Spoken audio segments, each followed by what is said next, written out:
Hey everyone, and welcome back into the channel. Today we are going to be discussing Advanced Scene Switcher. Before we dive in though, guys, I just want to say thank you, thank you. Please like, comment, subscribe to the channel. Everything matters. Subscribing's free, guys, and we'd greatly appreciate if you did so. Advanced Scene Switcher. It can be used in different facets within OBS. Today we are going to showcase how you can toggle on and off different sources within a scene. For me, I use it when I'm streaming with scenes, but today we are going to show how in floor projection, you can have a source be toggled on and off. Let's dive in and check it out. Second flight, but we first in vibe. GS Pro got us feeling alive. From leagues to tours, yeah, we never fade. Sing golf kings in the nights we made. All right, before we get started, we have to download Advanced Scene Switcher. Let's check out how we do that. To get Advanced Scene Switcher downloaded, we are going to Google Advanced Scene Switcher and OBS. You're going to click on OBS Studio Advanced Scene Switcher. You are going to navigate to the downloads to the top right.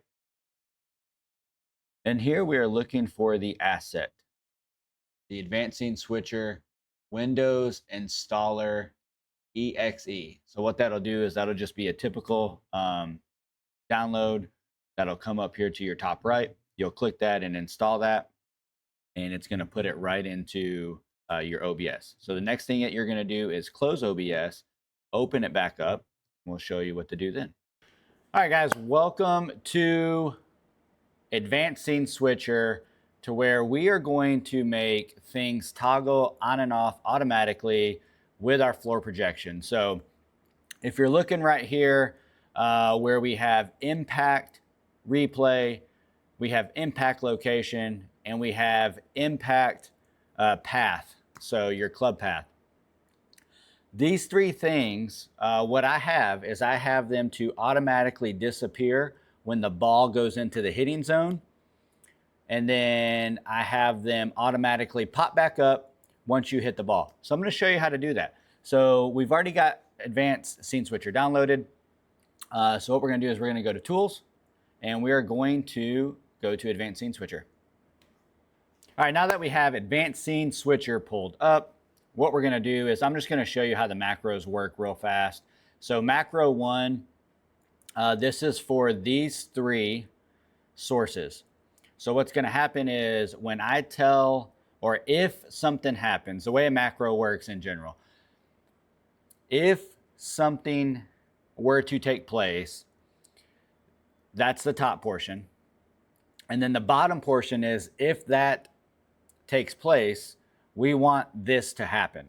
So if blank, this blanks. That's kind of the best way to think about it. So if when I hit the ball, what I've chosen to make it change, all these will hide. So let's run that macro. So you see those three disappear. Going to macro 2, this is the trigger. So this will make them come back. If blank takes place, I want these to show, so reappear. So we'll run that macro. And that's how that works in a nutshell. So that's how the macros actually go. Show and hide. And essentially what I'm doing is I'm just taking these three, ball impact, impact path, and V-track impact, what I've named those, and I'm running macros to show them and to hide them. It's the same thing as clicking this eye right here. So manually showing it, manually hiding it. So let's talk about how we got that done. And so a few different things that you're going to want to do to hide or to get this macro to work is you're going to want to run either a window, or you're going to want to find something to grab in your simulation software. You can use GS Pro. It is best if you have a third-party like connector. So, all right, so the third-party connector for V-Track, I do not minimize this. It lives in the background. So as soon as it loads, I don't hit minimize. I just click on OBS or whatever I'm using on the primary monitor. And that way it just lives in the background. but it's always on display. So what I have done is I've ran this as a source windowed, and I've chosen this. And the reason why I chose this is because with NGS Pro, if you were to just lock on the ball speed, sometimes there's trees high enough to where they're moving in the background and it'll auto trigger. So essentially what I'm doing is I'm picking this ball speed to change, and that triggers it. So let's see what that looks like. All right, so macro 2 is the trigger. So what I have done is I have added a windowed third-party connector, so the GS Pro connector, into the floor projection scene. So if you go back, so within the floor projection scene, here are all my sources. So what I have done is I have created a source and I've made it the V-Track connector. All right, so with this V-Track connector, what I've done, you've seen it here, it's layered. So it's at the very bottom, it's a windowed, and I've made it really small. So if I hit this unlock button, you'll see that it's right there. So it's actually behind the source of my name, and it's at the very bottom.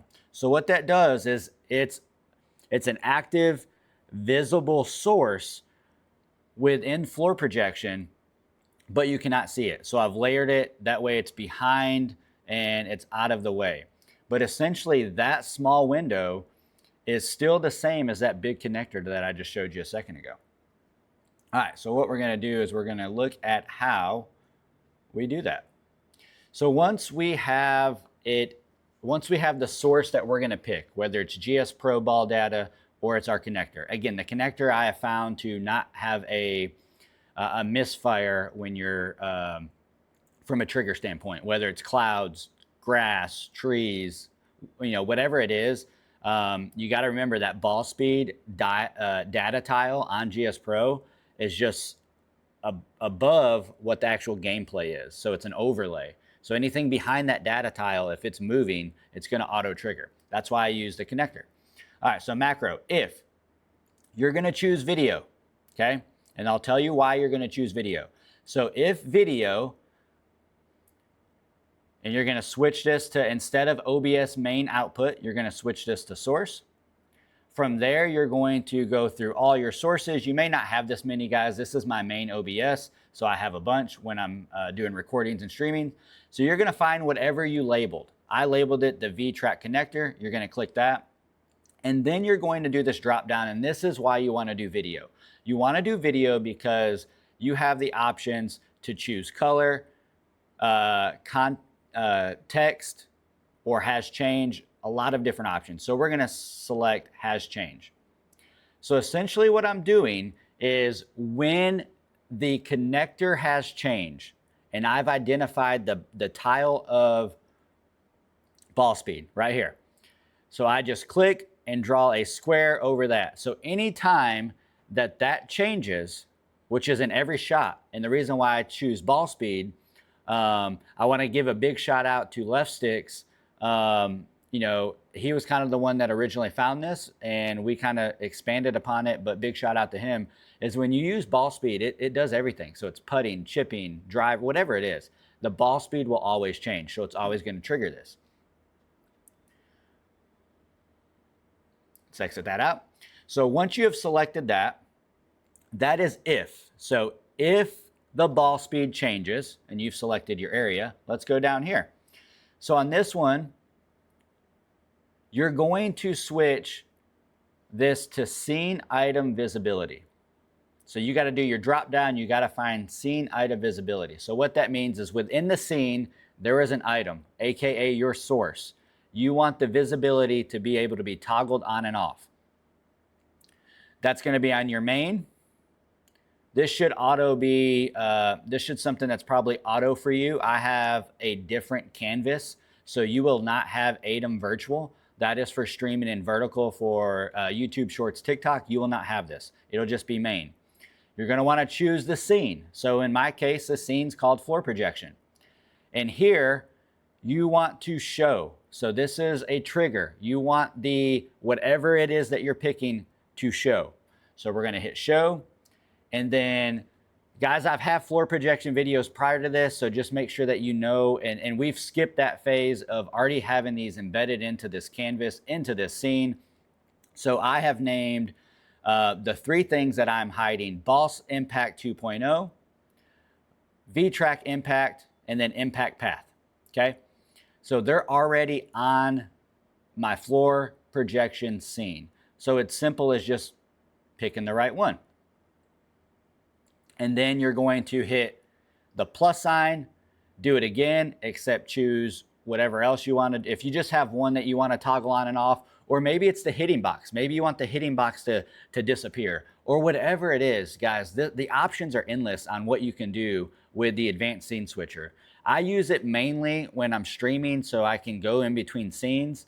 But I've also embedded it into my floor projection because I don't, it's kind of that wow, it's that next cool factor of things going on and off. So when the ball comes into the hitting zone, they disappear. Once I hit it, they reappear. All right, so then let's go to how we make them disappear. And this is gonna be kind of the same thing, guys. So if something happens, I want those to disappear. So if we're gonna do video again, the source is still gonna be the GS Pro connector. I've already added it into the to the scene, and it's already a source. So let's go ahead and pick it again. And there's different ways you can do this. It can be on a timer. That typically doesn't work as well. I like it something that triggers on and off, so it's always very premium and something that is, it's either there or not. So the timer, it may automatically come off too soon or whatever that is. So when the GS Pro connector matches a specific color, and that color that I chose was green, and I'll show you why. So you can see that this connector is red right now, okay? When a ball goes into the hitting zone, it automatically turns green and it turns to ready. So I have highlighted this screen from here down to grab something green. You don't want it to be anything up here because it's, you know, the V-Track symbol's green. We have the connection status up here green. So basically I have it from ball speed all the way down just to give a bigger canvas area to search for. When it is green, it'll automatically trigger it to disappear. All right, so that's the top part on the V-Track connector of it turning green and hiding these sources. So let's go down here to the bottom. So it's the same thing as the macro 2 for macro 1. We're going to select scene item visibility. We're going to select the main canvas. This should be auto main for you.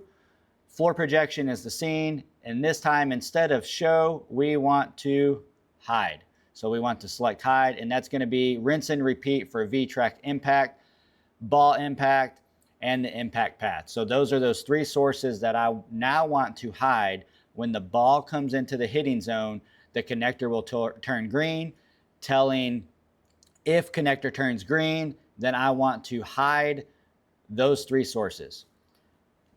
And guys, that's kind of the full circle of how advanced scene switcher works in any capacity. So for full circle, you got to have 2 macros, one to tell it to do something, and then the second one to undo. And that could be a timer or different things of that nature. So, all right, everyone, that's a wrap on OBS advanced scene switcher and how I use it within my floor projection. I hope you liked the video. Please give it a thumbs up, give it a like, subscribe to the channel, give it a super thanks.